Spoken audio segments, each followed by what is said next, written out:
പ്രിയപ്പെട്ടവരെ, ഭരണഘടനയുമായി ബന്ധപ്പെട്ട് രണ്ടാമത്തെ ക്ലാസ്സാണ് നമ്മൾ അപ്ലോഡ് ചെയ്യാൻ പോകുന്നത്. ഭരണഘടന വലിയ ബുദ്ധിമുട്ടാണ് നിങ്ങൾ പറയൂ. എന്നാൽ ഈ ക്ലാസ് മുഴുവനായി കേട്ടതിന് ശേഷം നിങ്ങൾ പറയൂ ഭരണഘടന ബുദ്ധിമുട്ടാണോ എന്ന്. ഇതിൻ്റെ അവസാനം നമ്മൾ PSC ചോദിക്കുന്ന സ്റ്റേറ്റ്മെൻറ്റ് 5 ക്വസ്റ്റ്യൻസ് നമ്മൾ തയ്യാറാക്കിയിട്ടുണ്ട്. ഒന്നാമത്തെ പാർട്ട് കാണുക, രണ്ടാമത്തെ പാർട്ട് കാണുക, എന്നിട്ട് ക്വസ്റ്റ്യൻ ചെയ്യുക.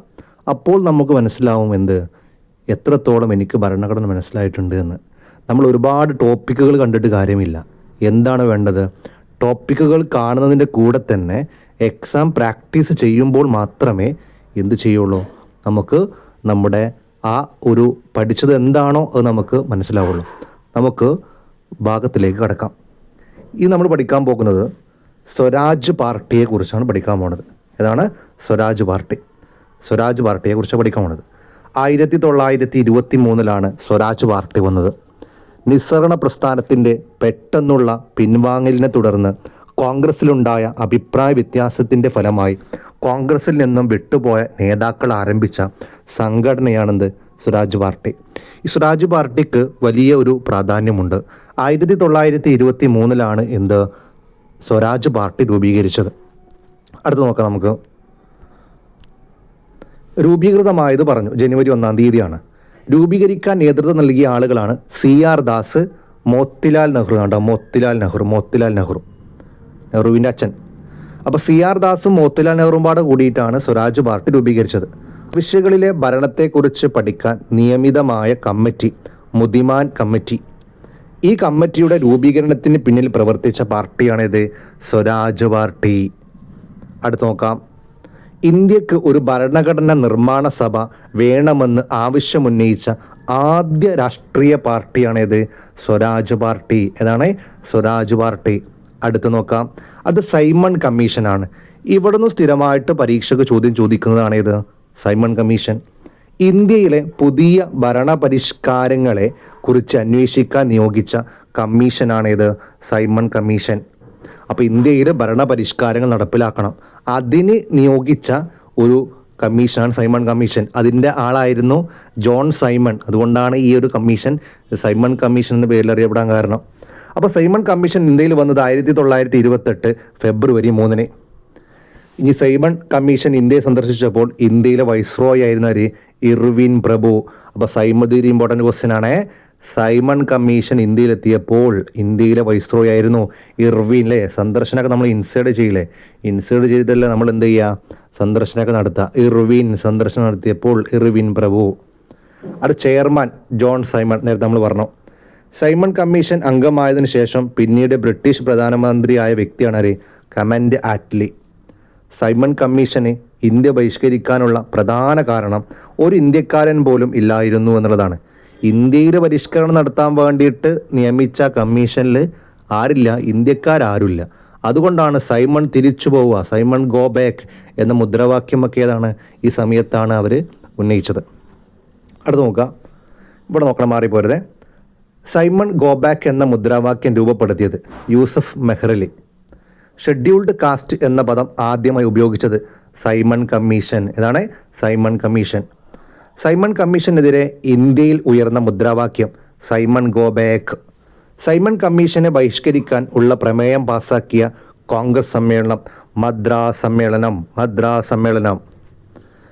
സൈമൺ കമ്മീഷനെതിരെ ലാഹോറിൽ നടന്ന പ്രതിഷേധത്തെ തുടർന്ന് പോലീസിൻ്റെ ലാത്തിചാർജിൽ മരണപ്പെട്ട നേതാവാണ് ആര്? ലാലാ ലജ്പത് റായ്. ഇതൊരു ഇമ്പോർട്ടൻറ്റ് ക്വസ്റ്റ്യൻ ആണ്. സൈമൺ കമ്മീഷനെതിരെ ലാഹോറിൽ നടന്ന പ്രതിഷേധത്തെ തുടർന്ന് പോലീസിൻ്റെ ലാത്തിചാർജിൽ മരണപ്പെട്ട നേതാവാണ് ആര്? ലാലാ ലജ്പത് റായ്. സൈമൺ കമ്മീഷൻ തിരികെ പോയ വർഷം 1929 മാർച്ച് 3. അടുത്ത് നോക്കാം. അസംബന്ധങ്ങളുടെ കൂമ്പാരത്തിലേക്ക് എന്നറിയപ്പെട്ട റിപ്പോർട്ട് ശിവസ്വാമി അയ്യർ. അങ്ങനെ ഈ ഒരു റിപ്പോർട്ടിനെ അസംബന്ധങ്ങളുടെ കൂമ്പാരത്തിലേക്ക് എന്ന് അങ്ങനെ പറഞ്ഞ ആളാണ് ആര്? ശിവസ്വാമി അയ്യർ എന്ന് പറയുന്ന ആൾ. അടുത്ത് നോക്കാം. Government of India act 1935. ഇന്ത്യക്ക് വേണ്ടി ബ്രിട്ടീഷ് പാർലമെൻറ്റ് പാസ്സാക്കിയ ഏറ്റവും ദൈർഘ്യമേറിയ നിയമമാണിത്. ഇന്ത്യൻ ഭരണഘടനയുടെ ബ്ലൂ പ്രിൻ്റ് എന്നറിയപ്പെടുന്നതാണിത്. ഇന്ത്യക്കൊരു ഫെഡറൽ സംവിധാനം നിർദ്ദേശിച്ച നിയമമാണിത്. ആ 3 പോയിന്റ് പ്രധാനപ്പെട്ട പോയിന്റ് നോക്കണേ. അടുത്തത്, ഭരണഘടനയുടെ ബൃഹത്തായ സവിശേഷത സാരാംശമാണ് അല്ലേ ആമുഖത്തിലുള്ളത്. ഇന്ത്യൻ ഭരണഘടനയുടെ അടിസ്ഥാനം ആദർശങ്ങളും മൂല്യങ്ങളും പ്രതിഫലിക്കുന്നത്. ഇന്ത്യയിലെ പരമാധികാരം ജനങ്ങൾക്കാണെന്ന് പ്രസ്താവിക്കുന്നു. രാജ്യം നേടിയെടുക്കേണ്ട ലക്ഷ്യങ്ങളെയാണ് ഇന്ത്യൻ ഭരണഘടനയുടെ ആമുഖം പ്രതിധ്വാനം ചെയ്യുന്നത്. അപ്പം ഇന്ത്യയുടെ ആമുഖത്തിനെ കുറിച്ചാണ് പറയുന്നത്, പ്രിയാമ്പിളിനെ കുറിച്ചാണ് പറയുന്നത്. അടുത്ത് നോക്കുക, ഭരണഘടനയുടെ താക്കോൽ, ആത്മാവ്, തിരിച്ചറിയൽ കാർഡ്, അന്തസത്ത എന്നിങ്ങനെ വിശേഷിപ്പിക്കുന്ന എന്തിനെയാണ്? ആമുഖത്തെയാണ്. ഇന്ത്യൻ ഭരണഘടനയുടെ ആമുഖത്തിൽ പ്രതിപാദിക്കുന്ന ഒരേ ഒരു തീയതി 1949 നവംബർ 26. ഇതിനെ പ്രത്യേകം നമ്മൾ പഠിച്ചിട്ടുണ്ട് ആദ്യത്തെ ക്ലാസ്സിൽ. ആമുഖം ആരംഭിക്കുന്നത് നാം ഭാരതത്തിലെ ജനങ്ങൾ എന്നാണ് ആമുഖം ആരംഭിക്കുന്നത്. ഏത് രാജ്യത്ത് നിന്നാണ് ഇന്ത്യ ആമുഖം കടം കൊണ്ടിരിക്കുന്നത്? അമേരിക്ക. ഇന്ത്യൻ ഭരണഘടനയുടെ ആമുഖത്തിൻ്റെ ശില്പിയാരാണ്? ജവഹർലാൽ നെഹ്റു.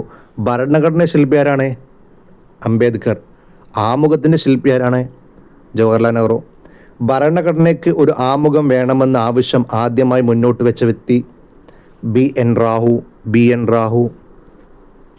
ഇന്ത്യൻ ഭരണഘടനയുടെ ആമുഖത്തിൽ ഒരു പ്രാവശ്യം മാത്രമേ ഭേദഗതി വരുത്തിയിട്ടുള്ളൂ, 1976. അത് 42ാം ഭേദഗതി ആക്ട് 2ാം വകുപ്പ് പ്രകാരം. ചെറു ഭരണഘടന എന്നറിയപ്പെടുന്ന ഭരണഘടനാ ഭേദഗതിയാണേത്? 42ാമത്തെ ഭേദഗതി.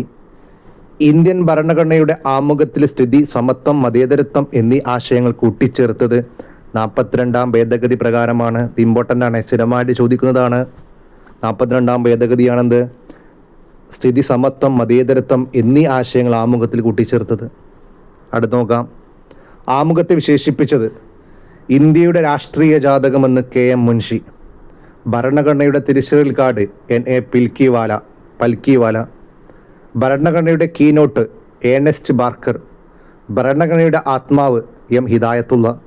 ഭരണഘടനയുടെ ആത്മാവ്, താക്കോൽ, ജവഹർലാൽ നെഹ്റു. ഭരണഘടനയുടെ ഹൃദയവും ആത്മാവും താക്കൂർ ദാസ്. റെഡിയാണല്ലോ? ഇതിൽ നമ്മുടെ താക്കോല്, ആത്മാവ് എന്ന് പറയുന്ന ആളാണ് ആര്? ജവഹർലാൽ നെഹ്റു. അത് ഇമ്പോർട്ടൻ്റ് ആണ്. അതേപോലെ തന്നെ ഭരണഘടനയുടെ തിരിച്ചറിയൽ കാർഡ് NA പൽക്കിവാല. ഇത് രണ്ടും മുമ്പത്തെ പരീക്ഷയ്ക്ക് ചോദിച്ചിട്ടുണ്ടായിരുന്നു. അടുത്ത് നോക്കാം, ഇനി നമ്മൾ പ്രസ്താവന ചോദ്യങ്ങളാണ് കേട്ടോ. പ്രസ്താവന ഉത്തരം പറയില്ല, ഉത്തരം നിങ്ങൾ കമൻറ്റായി രേഖപ്പെടുത്തുക. ഈ 2 ക്ലാസ് കണ്ടിട്ട് നിങ്ങൾ ഈ ഉത്തരം കറക്റ്റ് കിട്ടുകയാണെന്നുണ്ടെങ്കിൽ നിങ്ങൾ പോകുന്ന റൂട്ട് കറക്റ്റാണ് എന്നുള്ളതാണ്. ഓക്കെ, ഇത് മുമ്പത്തെ ക്ലാസ് കണ്ടിട്ടില്ല കാണണേ.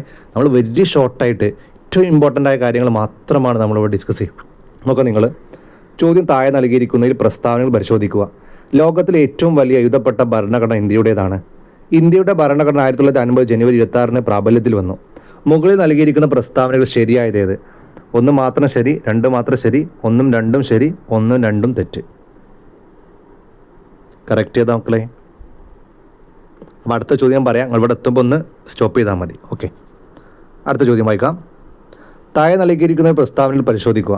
റിപ്പബ്ലിക് എന്ന ആശയം ഇന്ത്യ കടമെടുത്തത് ഫ്രാൻസിൽ നിന്നാണ്. ഇന്ത്യ റിപ്പബ്ലിക് ആണെന്ന് പ്രസ്താവിക്കുന്ന ഭരണഘടനാ ഭാഗം ആമുഖമാണ്. ശരിയായത് തിരഞ്ഞെടുക്കുക. ഏതാ ശരി? ഓക്കെ, നിങ്ങൾ ആൻസർ കമൻറ്റ് ചെയ്യണേ. അടുത്ത നോക്കാം, താഴെ നൽകിയിരിക്കുന്ന പ്രസ്താവനകൾ പരിശോധിക്കുക. സ്വരാജ് പാർട്ടി രൂപീകൃതമായത് 1925 ജനുവരി 1 സ്വരാജ് പാർട്ടിയുടെ ആദ്യ പ്രസിഡന്റ് മോത്തിലാൽ നെഹ്റു ആയിരുന്നു. ശരിയായ ഉത്തരം തിരഞ്ഞെടുക്കുക. A മാത്രം ശരി, B മാത്രം ശരി, Aയും Bയും ശരി, Aയും Bയും തെറ്റ്. താഴെ നൽകിയിരിക്കുന്ന പ്രസ്താവനകൾ പരിശോധിക്കുക. പ്രവിശ്യകളിലെ ഭരണത്തെക്കുറിച്ച് പഠിക്കാൻ നിയമിതമായ കമ്മിറ്റി മുദിമാൻ കമ്മിറ്റി ആയിരുന്നു.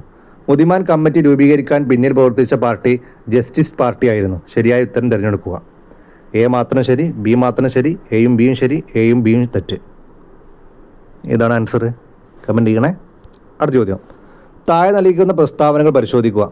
42ാം ഭരണഘടനാ ഭേദഗതി ചെറു ഭരണഘടന എന്നറിയപ്പെടും. 44ാം ഭരണഘടനാ ഭേദഗതി ചെറു ഭരണഘടന എന്നറിയപ്പെടുന്നു. ശരിയായ ഉത്തരം ഏതാണ്? അടുത്ത് നോക്കുക, ഇത് LGSൽ ചോദിച്ചൊരു ചോദ്യമാണ് 2023. ഇന്ത്യൻ ഭരണഘടന നിർമ്മാണ സഭയുടെ താൽക്കാലിക അധ്യക്ഷൻ ആരായിരുന്നു? ക്ലാസ് കണ്ടാൽ ഉത്തരം കിട്ടും. ഇന്ത്യൻ റിപ്പബ്ലിക് ആയതെന്ന്. ഇത് LP സ്കൂൾ LP അസിസ്റ്റൻറ്റിൽ 2020 ചോദിച്ച ചോദ്യം. ഇങ്ങനെയൊക്കെയാണ് ചോദ്യങ്ങൾ വരിക. നമ്മൾ ഒരുപാട് കോംപ്ലിക്കേഷൻ നമ്മൾ കൃത്യമായി പ്ലാനോട് കൂടി പഠിച്ചാൽ കിട്ടും നിങ്ങൾക്ക്. അപ്പോൾ നിങ്ങൾക്ക് ഇതിൻ്റെ അടുത്ത പാർട്ട് വേണമെന്നുണ്ടെങ്കിൽ കമൻറ്റിൽ ക്ലാസ് വേണമെന്ന് പറയണം. ഓക്കെ, സെറ്റാണല്ലോ. ഒരുപാട് കോഡുകളും കാര്യങ്ങളൊക്കെ നമ്മൾ ഈ ചാനൽ പ്രൊവൈഡ് ചെയ്യുന്നുണ്ട്. അതുപോലെ ചരിത്രപരമായിട്ടുള്ള ഒരുപാട് കാര്യങ്ങളാണ് നമ്മൾ പറയുന്നത്. സെറ്റാണല്ലോ. ഉപകാരപ്പെട്ടാൽ നിങ്ങൾ കൂട്ടുകാർക്ക് എന്ത് ചെയ്യണം, നിങ്ങൾ ഷെയർ ചെയ്ത് കൊടുക്കണം. സബ്സ്ക്രൈബ് ചെയ്യാത്തവരുണ്ടെങ്കിൽ ഒരിക്കൽ കൂടി പറയുന്നു, please subscribe this channel. Okay, thank you.